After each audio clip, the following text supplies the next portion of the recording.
앞에서 우리가 그 데이터베이스는 만들기도 힘들고 비용도 무척 많이 소요된다고 얘기를 했어요. 그래서 이 데이터베이스의 가장 큰 장점 중에 하나가 여러 사람이 공유할 수 있다.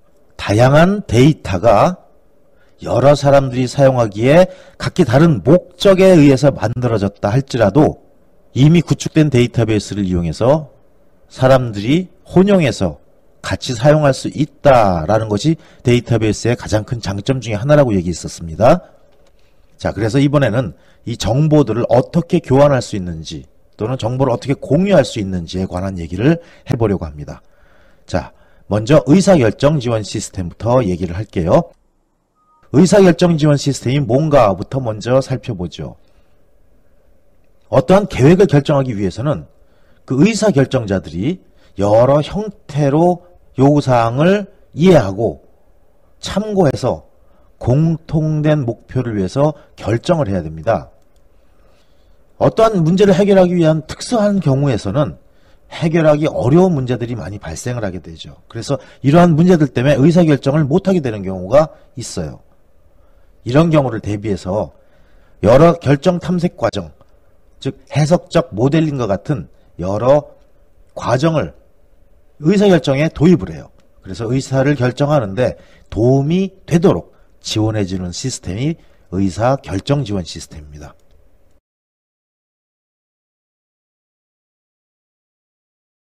자, 그럼 이번에는 의사결정 지원 시스템이 갖추어야 할 요건에 대한 내용을 얘기해 보도록 하죠. 먼저 상호작용을 통한 처리 능력이 필요하고요. 그 다음에 질의 능력이 있어야 합니다. 그 다음에 적용적 시스템이 구비되어 있어야 되고 온라인 시스템도 구비되어 있어야 합니다. 그리고 반복 설계가 필수예요. 하나하나 따져보도록 할게요. 상호작용을 통한 처리 능력. 자, 이 의사결정 사항들은 완전한 자료 처리 시스템으로 구성되는 것이 아니라 비정형적이고 비구조적인 문제 해결을 위해서 다양하게 변화하는 상황 속에서 작용을 하게 되죠. 그래서 의사결정자와 의사결정 지원 시스템이 서로 인터랙티브하게 대화하면서 상호작용을 통한 처리 방식을 지원하는 것이 필요합니다. 자, 그 다음에 질의 능력이에요. 의사결정자는 언제나 처리 과정 모두를 정확히 파악하고 있어야 됩니다. 그리고 특정 사항에 대해서 문의라든지 또 응답을 얻어낼 수 있는 질의 능력을 구비하고 있어야 해요. 그리고 이번엔 적용적 시스템입니다. 문제에 따른 상황의 변동에 대해서 즉각적으로 조정할 수 있고 전환할 수 있는 유연한 또는 플렉서블한 적용적인 시스템이 구비되어야 됩니다. 그리고 온라인 시스템. 충분한 자료를 온라인상으로 연결을 해서 모든 의사결정 단계에서 모든 자료를 다 수용할 수 있고 모든 자료를 활용할 수 있고 그래서 결정이 다각도로 수행될 수 있어야 됩니다. 그리고 마지막으로 반복 설계예요. 이 의사결정 지원 시스템은 분석이나 설계, 구축, 수행까지의 과정을 하나의 일련된 시리즈의 단계로 파악해서 반복 설계를 전제로 해서 구성이 되어야 됩니다.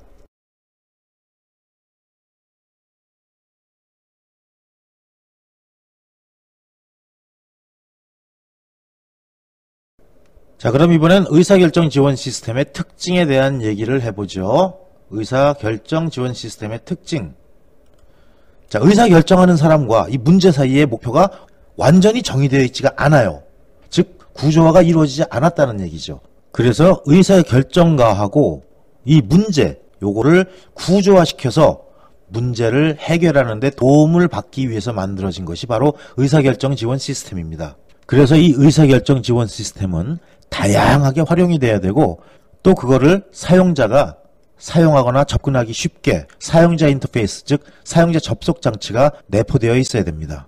그래서 이 의사결정 지원 시스템을 통해서 사용자는 해석적 모델을 사용하고 또 자료를 여러 가지 방법으로 유연하게 조합을 하고 그리고 일련의 실행 가능한 대안들을 1안, 2안, 3안, 4안 이런 걸 만들기 위해서 여러 가지 모델을 사용합니다.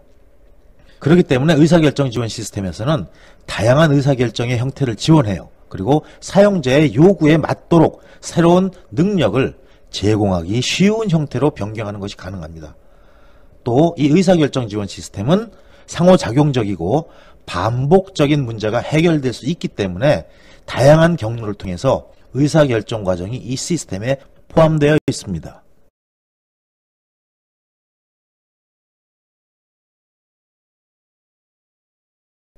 자, 이번에는 전문가 시스템이네요.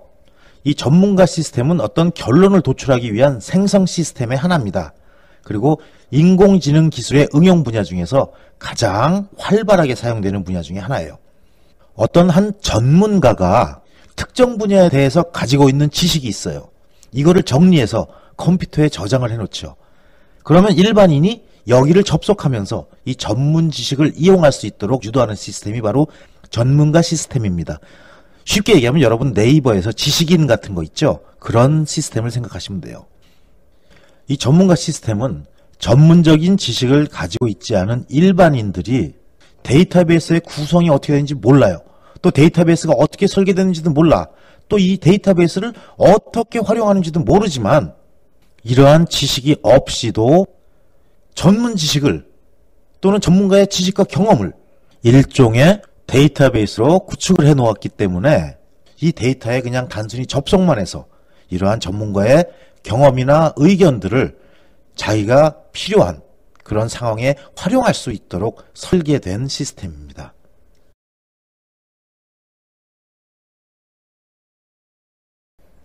자, 이 그림이 전문가 시스템을 도식화해 놓은 그림입니다. 이 오른쪽에 전문가들이 지식들을 쭉 모아서 지식 기반의 데이터베이스를 형성해 놓죠. 그럼 이 사용자, 즉 비전문가들이에요.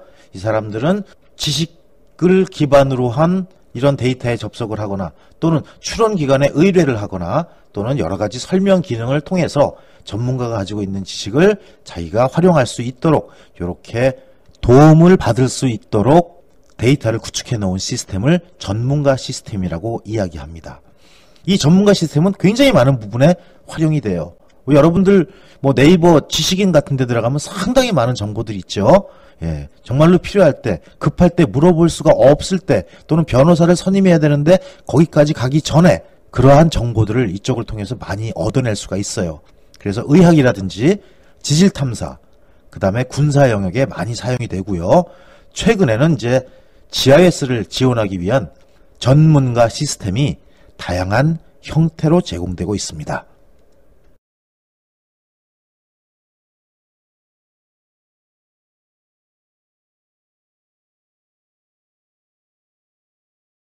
자, 이번에는 메타데이터입니다. 메타데이터 굉장히 중요합니다. GIS에서 무척 중요한 데이터 중에 하나예요. 메타데이터. 이 메타데이터는 각종 시험에도 여러 번 출제가 됐고요.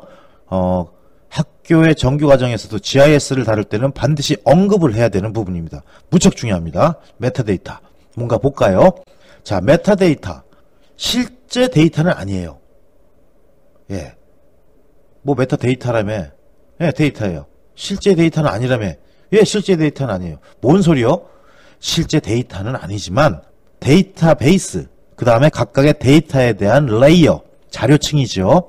그 다음에 속성, 그 다음에 공간 형상, 여기에 관련된 그 데이터의 성격, 데이터의 정보를 풀어놓은 데이터예요.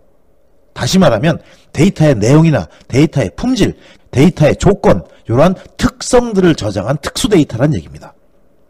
그래서 실제 데이터는 아니지만 데이터에 대한 데이터 또는 데이터의 이력 데이터 이런 식으로 표현을 합니다. 자, 먼저 메타데이터의 기본 요소부터 살펴보죠. 메타데이터는 어떤 요소들을 가지고 있느냐. 제일 먼저 개요 및 자료 소개들이 있어요. 그 다음에 자료 품질, 그 다음에 자료의 구성, 또 공간 참조를 위한 정보, 형상 및 속성, 또 정보 획득 방법, 그리고 참조 정보 등으로 구성이 되어 있습니다. 자, 먼저 개요 및 자료 소개. 여긴 뭐가 있어요? 이 데이터는 이름이 뭐다? 이 데이터는 누가 개발했다? 이 데이터는 지금 서초동 부근의 토질에 대한 데이터다. 이런 것처럼 데이터의 명칭이나 개발자, 지리적인 영역이나 내용 등이 포함이 되어 있습니다. 그 다음에 자료의 품질, 위치 및 속성의 정확도, 또 완전성, 일관성 등이 표현된 내용들이죠. 그 다음에 자료의 구성, 이 데이터는 코드화된 데이터다, 또 레스타 데이터다, 또는 벡터 데이터다. 이러한 자료 구성에 대한 서술이 되어 있는 데이터고요. 그 다음에 공간 참조를 위한 정보.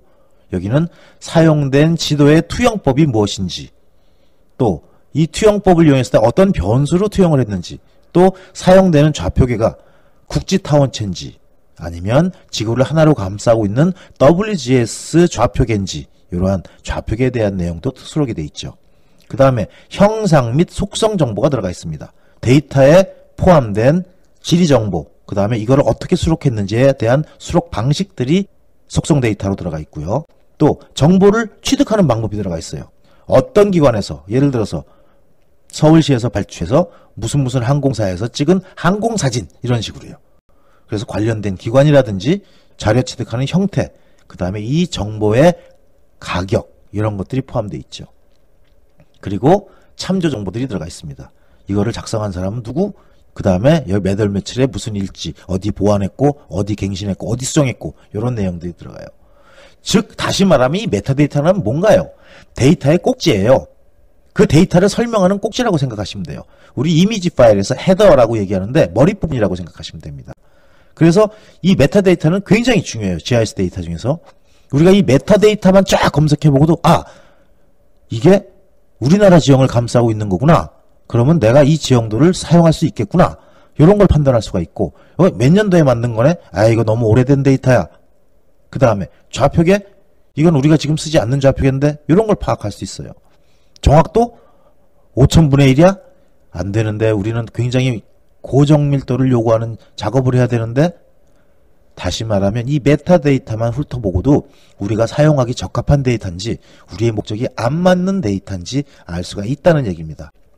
또한 이 메타데이터를 훑어보면서 우리가 사용하기 쉽게 변환할 수 있는지 그렇지 않은지도 파악할 수 있는 아주 유용한 데이터예요. 그래서 여러분 GIS 프로그램, ArcGIS 같은 프로그램을 사용하신 분은 알겠지만 항상 우리가 데이터를 불러올 때 지오데이터도 불러오지만 이 메타데이터도 꼭 확인을 해야 됩니다.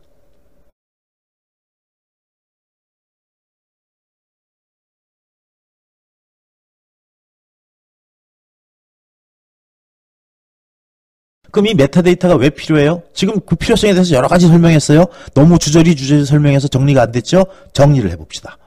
자, 각기 다른 사용 목적으로 제약이 돼요. 뭐가? 데이터베이스가. 왜? 만드는 사람이 틀리고 목적이 다르기 때문에. 그래서 다양한 방법에 의해서 만들어져요. 다른 사람에 의해서 만들어져요. 그렇게 만들어진 자료는 다 규정이 틀리고 다 조건이 틀리고 다 표준이 달라요. 그럼 이렇게 여러 가지 방법으로 데이터가 구축이 됐을 때 어떻게 하면 이 데이터를 쉽게 접근할 수 있고 어떻게 사용할 때 이 데이터를 극대화할 수 있는 활용 방안을 찾을까라는 거가 필요했기 때문에 개발이 됐습니다.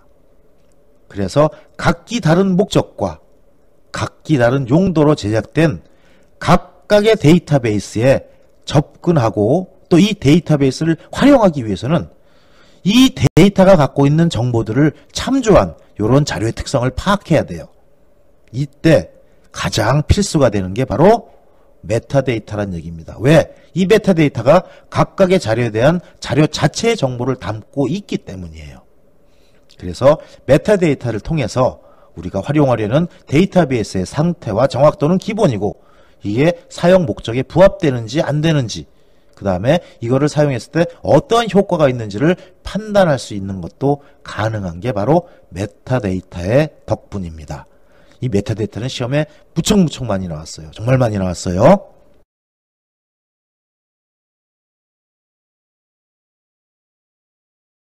자, 이번에는 정보의 교환 중에서 DXF에 대한 얘기를 한번 해보죠. 데이터를 교환하는 방식 중에 하나입니다. 앞에서도 한번 얼핏 그런 얘기를 했어요. 네, CAD 데이터와 마이크로스테이션 데이터 간의 자료의 교환, 이런 얘기를 했죠. 자, 이 DXF, Drawing Exchange Format입니다. 자료 교환 형식이라고 얘기해요. 자, CAD의 자료를 다른 포맷으로 변환을 시켜줄 수 있기 위해서 널리 사용되는 기법 중에 하나입니다. 그래서 이 DXF로 만들어진 자료는 오토데스크사의 ASCII 형태의 그래픽 자료의 파일이에요. 그래서 이 GIS에서는 이 ASCII 형태를 불러올 수가 있거든요. 그래서 이 오토데스크사에서 제작한 이 CAD 파일을 GIS에 적용하기 위해서 효율적인 형태로 또는 효율적인 포맷으로 변환을 해줄 필요가 있습니다. 현재 이 DXF 형식은 국가 GIS 사업, 즉 NGIS 사업의 일환으로 구축되는 수치 지도 제작의 기본 자료 형식으로 사용되고 있어요. 이 NGIS 사업은 우리 뒤에서 자세하게 얘기를 할 거예요. 이 DXF 파일 같은 경우는 ASCII 형식, 그 다음에 바이너리 형식, 이 두 가지로 모두 저장이 돼요. 그런데 특히 ASCII 형식으로 저장이 될 때는 그룹 코드와 해당 값들의 리스트 구조까지도 저장을 해야 되기 때문에 많은 저장 용량을 차지하게 돼요. 즉 저장 파일의 크기가 커진다는 얘기죠. 이 DXF는 위상 구조나 속성 자료의 관리에는 아직 한계가 있어요. 그래서 GIS 데이터로 완전히 활용하기에는 제약 조건이 많고, 대신 GIS로 넘겨서 이거와 다른 파일을 엮어서 새로운 파일을 구축하는 데는 아주 유용하게 잘 쓰이는 그런 형식입니다.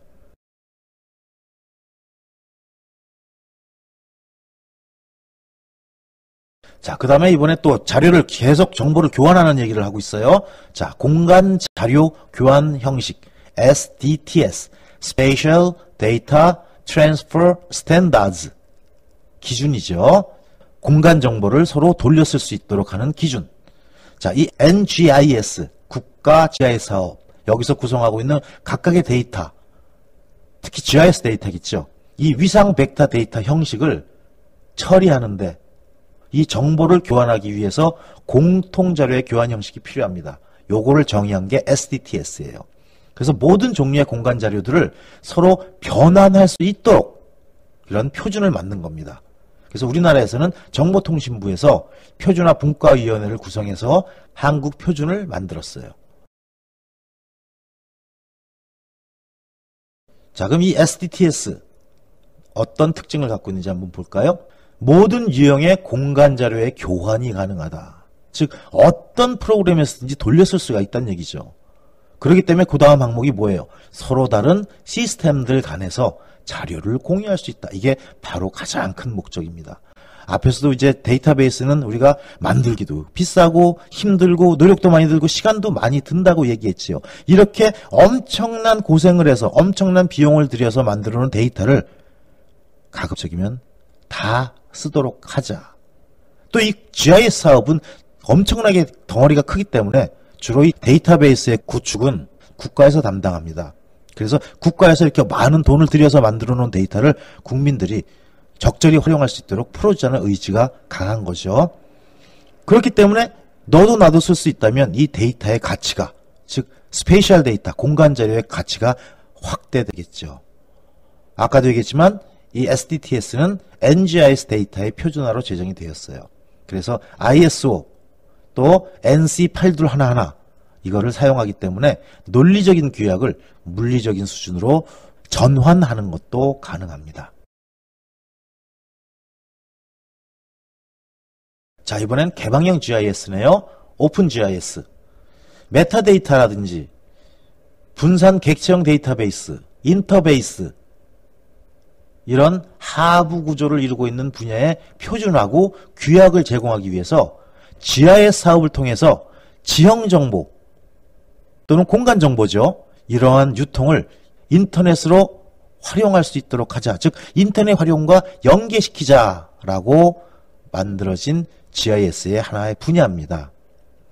이 오픈 GIS를 통해서 분산돼서 저장되고 있는 여러 가지 다양한 데이터에 대해서 접근을 할 수 있고 자료를 용이하게 처리할 수 있어요.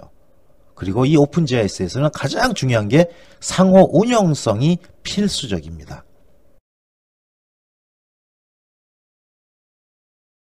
이 오픈 GIS는 어떤 특징을 가지고 있어요? 자료의 공유, 즉 그렇게 비싸게 또는 그렇게 힘들게 만들어 놓은 자료를 서로 같이 쓰자는 얘기죠. 그러면 새로 내가 이 데이터를 만들어야 되는데 오픈GIS에서 이 데이터를 제공해주면 내가 굳이 그 비싼 돈을 들여서 데이터베이스를 또 구축할 필요가 없다는 얘기예요. 그래서 자료를 구축하는 데 드는 비용이 줄어들 수가 있어요. 그리고 이러한 자료를 편리하게 접근할 수가 있겠죠. 그렇기 때문에 이제 소프트웨어 비용이 절감된다든지 작업 효율성이 향상되고 또는 적용성이 확대가 돼요. 그리고 서로 다른 시스템 간에 호환이 되도록 해주고 서로 상호 운영할 수 있는 방안을 제공해 줍니다. 그리고 이 오픈GIS는 작업의 요구에 따라서 쉽게 이용이 되면서 그렇기 때문에 작업의 흐름이 향상될 수가 있습니다. 지금까지 우리는 자료의 교환에 대한 얘기를 했습니다. 제일 먼저 의사결정 지원 시스템에 대해서 의사결정자가 자료를 수렴해서 그 자료를 모두 활용할 수 있도록 하는 얘기를 했었고요. 전문가 시스템을 얘기하면서 전문가 갖고 있는 지식을, 전문가 가지고 있는 자료를 공유할 수 있는 방안에 대해서 얘기를 했었고, 그 다음에 메타데이터 얘기를 했어요. 이건 뭐예요? 그 데이터베이스에 꼭지만 보고도 이걸 내가 쓸 수 있겠다, 이렇게 변환하면 좋겠다 라는 정보를 얻을 수 있는 그런 아주 중요한 데이터라고 얘기를 했고, 그 다음에 아예 이제 자료를 뭉창 돌렸을 수 있는 DXF, 그 다음에 SDTS 이런 얘기를 했습니다. 그리고 인터넷을 통해서 만들어진 데이터를 서로 활용할 수 있도록 하는 오픈GIS 얘기, 서로 상호 운영성을 극대화시키자는 얘기를 했습니다. 이건 모두 어떤 이유 때문이에요? 데이터베이스가 비싸기 때문입니다. 데이터베이스를 구축하기가 어렵기 때문이에요. 그래서 이런 힘들게 만들어 놓은 데이터베이스를 서로 공유하자는 이러한 의지를 여기서 엿볼 수가 있는 거죠.